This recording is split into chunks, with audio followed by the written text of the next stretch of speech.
Alors, bonjour à tous, coach Fatah avec vous. Dans le cadre de la semaine d'information sur notre site La Gazette de Fennec, je reçois l'ancien international algérien, Rachid Matar. Bonjour Rachid, merci à vous d'avoir accepté notre invitation. Bonjour.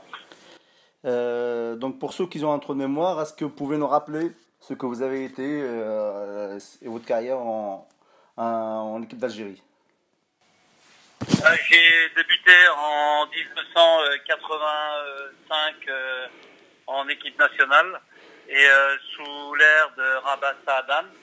Et j'ai eu une vingtaine de sélections au service de l'Algérie. Et j'ai disputé les matchs qualificatifs pour la Coupe du Monde 86 au Mexique, où j'aurais dû participer. Et aujourd'hui encore, je ne sais pas pourquoi je n'ai pas fait partie du groupe. Et puis j'ai surtout participé à la phase finale de la Coupe d'Afrique des Nations au Maroc, où on a atteint les demi-finales. Ouais, vous avez eu la troisième place. La troisième place, oui, oui. Oui, on s'était fait éliminer par le Nigeria en demi-finale. Match au cours duquel j'ai égalisé à 3 minutes de la fin. Et on a perdu au tir au but contre le Nigeria. Et on a battu le Maroc, pays organisateur, pour la troisième place. Et avec le fameux penalty, enfin les fameux penalty de Drill qu'il a arrêté 3 reprises. Tout à fait. Voilà. Tout à fait, ouais. Et c'est là que j'ai découvert que l'Afrique c'était quand même spécial au niveau des compétitions, au niveau de l'arbitrage, au niveau de pas mal de choses. Mais je m'adapte assez vite, donc j'avais compris comment ça fonctionnait. Et c'était vraiment chaud.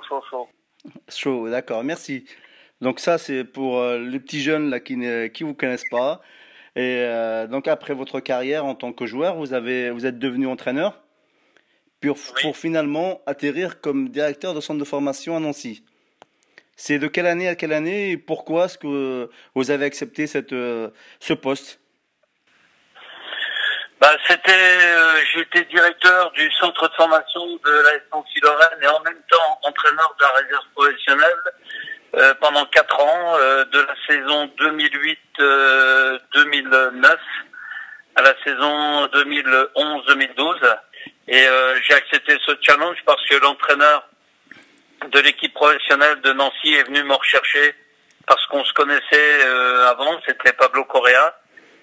Mais avant cette fonction, j'ai été entraîneur adjoint d'équipe professionnelle de Nancy, de Metz et de Valenciennes.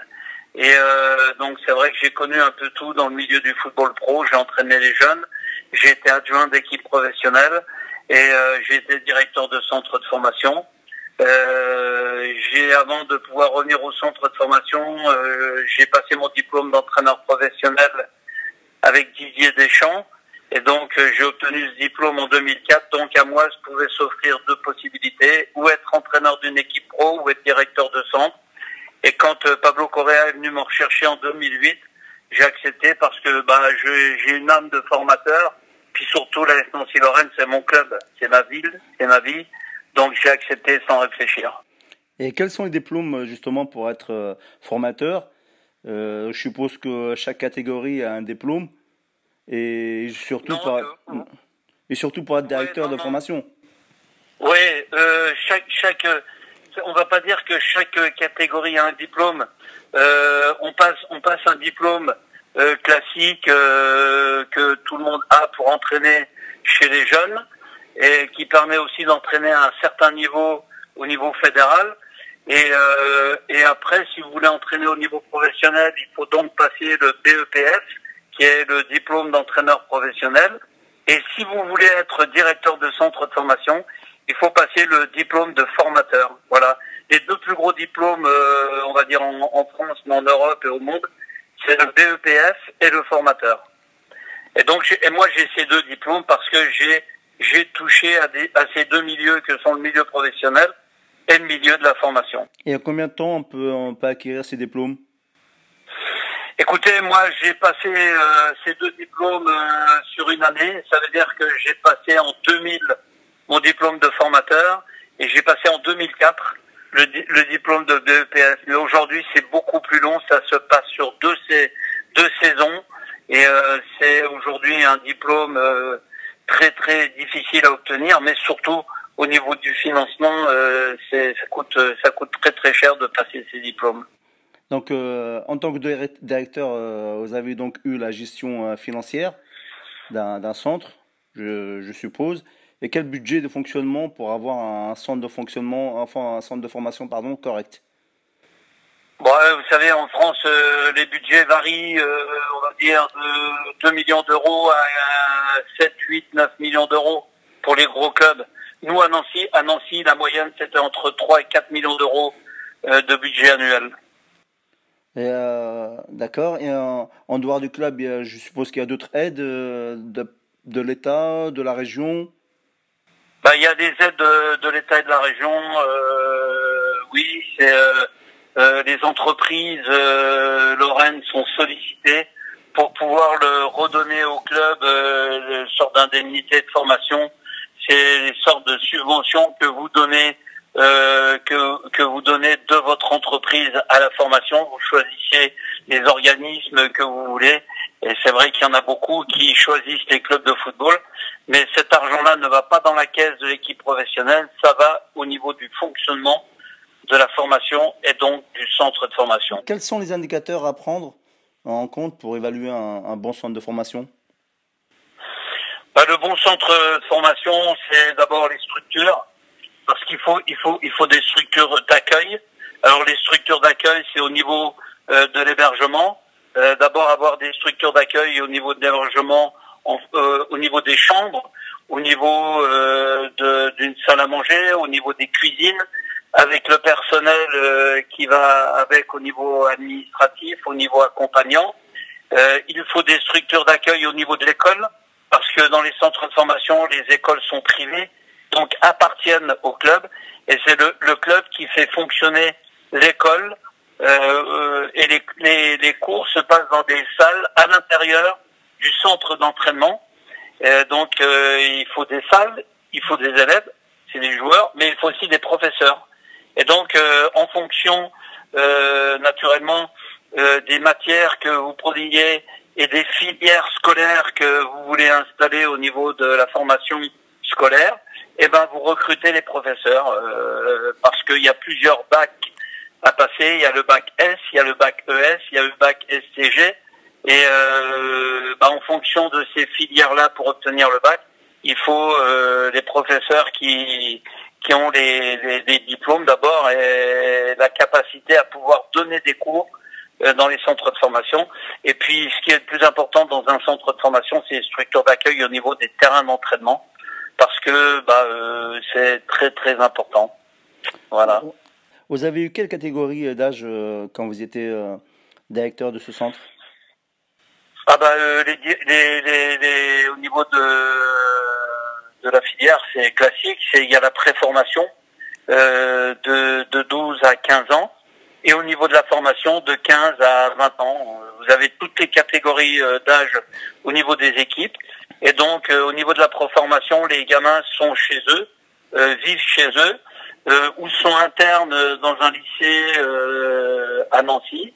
Et puis au niveau de la formation, où les garçons habitent Nancy, ou alors sont hébergés au centre de formation. Et ceux qui habitent Nancy ont un statut de demi-pensionnaire. Ils viennent le matin et ils repartent le soir chez eux. Et les autres, ceux qui arrivent de plus loin, de France ou d'étrangers, ils sont nourris, logés au centre d'entraînement. Quelles sont donc les prérogatives d'un directeur de centre de formation, et avez-vous une politique de jeu à donner à toutes ces catégories? Pour la politique de jeu, il faut parler d'une politique. Il y a une politique technique à donner. Ça veut dire que c'est vous qui mettez en place le projet du centre. Parce que si je parle que de projet sportif, je vais parler que de terrain. Mais quand vous êtes dans un centre de formation, il y a le mot formation. Quand vous mettez le mot formation, vous mettez formateur. Et quand vous parlez de formateur, vous parlez d'éducateur. Et quand vous parlez d'éducateur, vous parlez d'éducation. Donc vous éduquez d'abord des gamins. Vous n'êtes pas là pour remplacer les parents, mais vous êtes là pour leur apporter une éducation sociale, scolaire et footballistique. Et c'est un rôle énorme.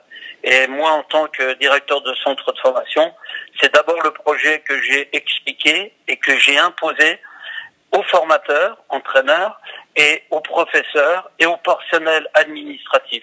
Par exemple, vous avez des personnes qui sont là pour être des surveillants, comme les surveillants d'internat. D'accord. Ils travaillent 8 heures par jour, ils viennent le soir à 20 heures et ils surveillent toute la nuit les gamins, comme dans les internats classiques. Mais ces personnes-là ont un rôle très important au niveau de la vie d'un gamin qui est dans un centre de formation. Si vous avez un gamin qui est très très bon footballeur, mais qui vit mal l'éloignement de sa famille, je peux vous dire qu'il va pas aller loin au niveau de sa vie de footballeur. La deuxième chose, on met autant d'implications, d'obligations et d'exigences au parcours scolaire des garçons, parce que celui qui bosse pas à l'école, il bossera pas sur le terrain. Celui qui n'écoute pas le professeur à l'école, il n'écoutera pas l'entraîneur sur le terrain. Celui qui fait les efforts à l'école, il fera les efforts sur le terrain. Et moi, j'ai toujours eu cette devise que souvent, au football, on résout des problèmes de terrain en dehors. Ça veut dire que le gamin, il a un problème de compréhension tactique sur un terrain. Vous avez beau passer des jours et des nuits à lui expliquer, il comprendra pas. Et quelquefois, quand vous arrivez à résoudre un problème social ou familial ou scolaire avec le gamin, il y a une connexion qui se fait, il comprend mieux votre langage et il comprend mieux le message au niveau de l'insuffisance tactique, et c'est ce qui permet d'avancer. Mais pour ça, vous devez être exigeant au niveau sportif, au niveau de l'école et surtout au niveau de la vie au centre de formation, avec la même rigueur et la même exigence. Et ça, c'est le premier message à faire passer dans un centre de formation, parce que les gamins qui viennent dans un centre de formation, eux, l'école, la majorité, ils s'en foutent. Ils se lèvent tous les matins, ils voient passer les professionnels avec de grosses voitures, ils voient le parcours de l'équipe professionnelle à la télé, ils voient l'environnement, ils voient tout ce que ça peut procurer comme excitation et comme bien-être. Et pour eux, il n'y a qu'un truc qui compte, c'est le foot. Et là, ça, moi, en tant que directeur, c'est hors de question. Parce qu'avant de former des footballeurs, vous formez des hommes. Voilà, ça c'est le plus important. Ouais, on peut pas trop le reprocher aux gamins, puisque la première chose leur but quand ils viennent dans un centre de formation de foot, c'est d'être footballeur. Au début, quand vous expliquez, quand vous mettez en place, quand vous êtes dans la théorie, mais tout le monde applaudit des deux mains. Le gamin, les parents, l'agent, tout le monde est dit ouais c'est super. Et quand vous commencez à expliquer que c'est le mode de fonctionnement, là les gens sont plus trop d'accord, parce que le football c'est un sport collectif fait d'individualité. Ça veut dire que les gens ne pensent qu'à eux-mêmes. Et de savoir qu'il faut suivre le mouvement collectif, ça les intéresse pas. Le football, c'est le terrain. Moi, je parle du terrain. Oui. Je parle du terrain. La définition du football, c'est l'individu par le collectif et non le contraire. Alors qu'aujourd'hui, on vit dans une société où tout le monde est individualiste et égoïste. Donc, quand vous expliquez à un gamin que s'il veut réussir, s'il veut progresser, s'il veut atteindre ses objectifs d'être footballeur professionnel, il peut pas se contenter, se permettre de ne penser qu'au football. S'il lui arrive un pépin physique, s'il est obligé d'arrêter le football, qu'est-ce qu'il devient? Qu'est-ce qu'il fait? Nous, en tant que formateurs et donc éducateurs, on a un rôle social. Et ça, c'est le plus important. Et vous élargissez votre palette d'intervention sur le gamin. Et ça c'est primordial. Quand vous n'avez que des rapports professionnels avec quelqu'un, avant l'heure, c'est pas l'heure, et après l'heure, c'est plus l'heure. Ça veut dire que après avoir quitté le centre d'entraînement, le garçon, il pense plus à rien. Mais quand vous avez une communication humaine et une relation humaine avec un joueur, même le soir avant de se coucher en se brossant les dents, il repense à ce que vous lui avez dit dans la journée, que ce soit positif ou négatif, et il essaie d'y remédier. Et si ça se passe bien, il essaie d'en mettre encore un peu plus pour progresser un peu plus. Et ça, c'est primordial. Le football n'est qu'une histoire de management. Et en restant dans ce domaine-là, vous avez eu une carte blanche ou quand même vous avez eu des pressions de la partie professionnelle ou des familles, des agents? Écoutez, je vais être clair avec vous. Moi, Nancy, tant que Pablo Correa était l'entraîneur de l'équipe professionnelle, j'ai eu carte blanche parce que lui, quand vous êtes directeur de centre de formation, et moi j'avais la chance d'être entraîneur de la réserve, ça veut dire que quand vous êtes directeur et en même temps entraîneur, vous mettez en place une politique technique. Tout ça, c'est de la théorie. Et vous imposez à vos entraîneurs des différentes catégories des principes et des règles. Par exemple, moi, j'imposais que le gamin qui bosse pas à l'école, bah, il s'entraîne pas. Et celui qui répond à un professeur, il ne joue pas. Parce que celui qui bosse pas à l'école et qui répond à un professeur, c'est le même qui va pas bosser sur le terrain et qui va répondre à l'entraîneur. Tant que vous êtes au centre de formation, il n'y a pas de souci. Mais le jour où vous arrivez en professionnel, avec des garçons dont c'est le métier, dont c'est le gagne-pain, avec des garçons qui ont un parcours immense, avec des garçons qui ont 10 ans ou 15 ans de plus que vous, ils n'ont pas d'état d'âme.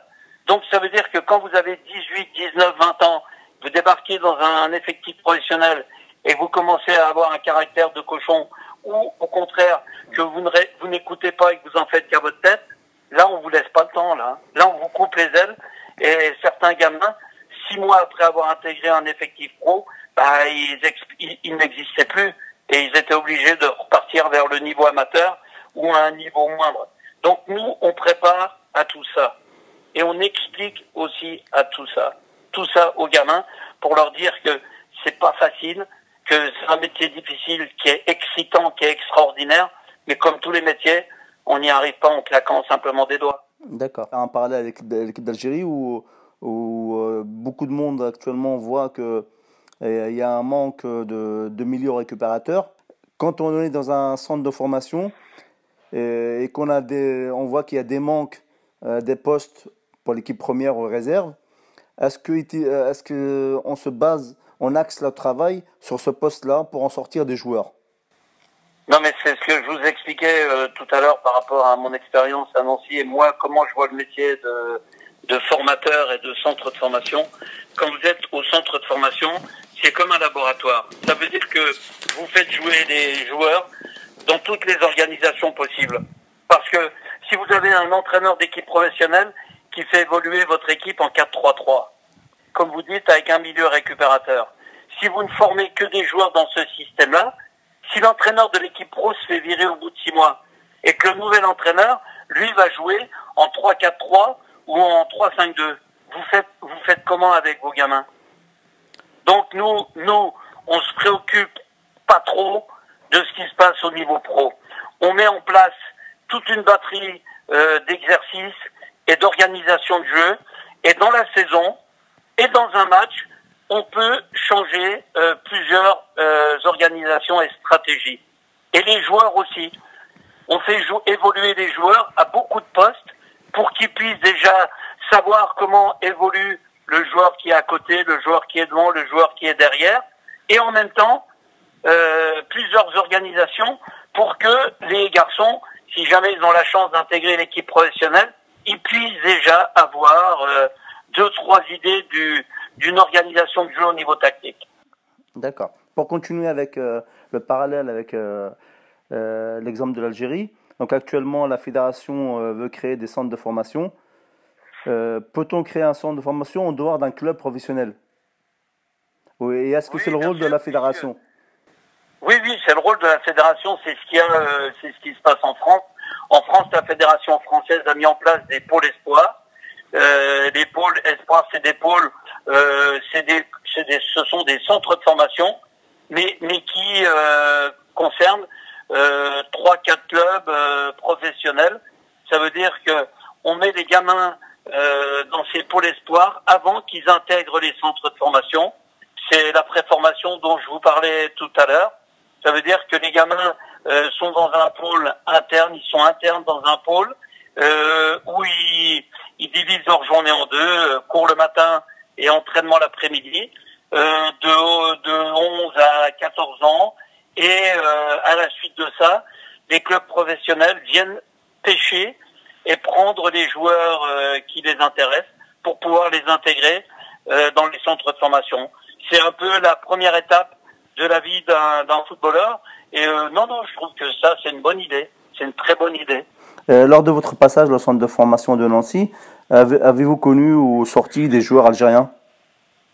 Ah bah oui, Ziri Amar. Oui. J'ai sorti, qui pour moi est un garçon d'un talent immense, d'un niveau exceptionnel. Et comme je dis, je me rappellerai toujours de son premier match avec les pros à Nancy en première division.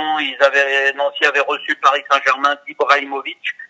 Et le meilleur joueur des 22 sur le terrain n'avait pas été Ibrahimovic, mais Thierry. Et c'est un garçon avec qui j'ai eu quelques soucis au début. Mais c'est ce que je vous disais tout à l'heure. Avant de me poser des questions sur le joueur, je me suis posé des questions sur l'homme, mais pas spécialement sur lui, sur tous les joueurs que j'ai eus pendant ces 4 ans. Et j'ai surtout travaillé au niveau de la relation que je pouvais avoir avec lui en dehors du terrain. Et au bout d'un certain temps, il a compris mon message, il a compris pourquoi j'étais là, il a compris quel était mon objectif, et il s'est adapté à ça, et ça s'est super bien passé. C'est un garçon avec qui je me suis très très bien entendu, lui et sa famille, et il a montré des choses d'un niveau exceptionnel. C'est un joueur de très haut niveau, Ziri. Vous avez eu Boudiaf aussi? Karim Boudiaf, oui. Il venait de la région parisienne. C'est un garçon qui n'avait pas été conservé à Lorient. Et nous, à Nancy, on a aussi cette devise que quand un garçon ne réussit pas dans un club professionnel, on le récupère pas par déontologie. Mais lui, ça a été spécial. Et quand je l'ai vu, j'ai compris tout de suite que c'est un garçon qui avait un grand avenir. Et il est arrivé à Nancy comme défenseur axial, mais moi, je l'ai replacé milieu défensif, axial, récupérateur. C'est un garçon avec un immense talent technique, un très bon gamin, qui est très sérieux, qui écoute sans problème. Et bon, malheureusement, on l'a perdu parce que d'un côté, le staff professionnel ne voyait pas en lui à court terme un joueur professionnel, mais surtout sa famille mettait un peu de pression parce qu'il avait possibilité d'aller au Qatar. Et moi, par contre, j'ai essayé jusqu'au bout d'expliquer que le domaine financier était peut-être pas trop important pour un garçon en apprentissage, mais j'ai pas pu le retenir parce que je suis pas décisionnaire à ce niveau.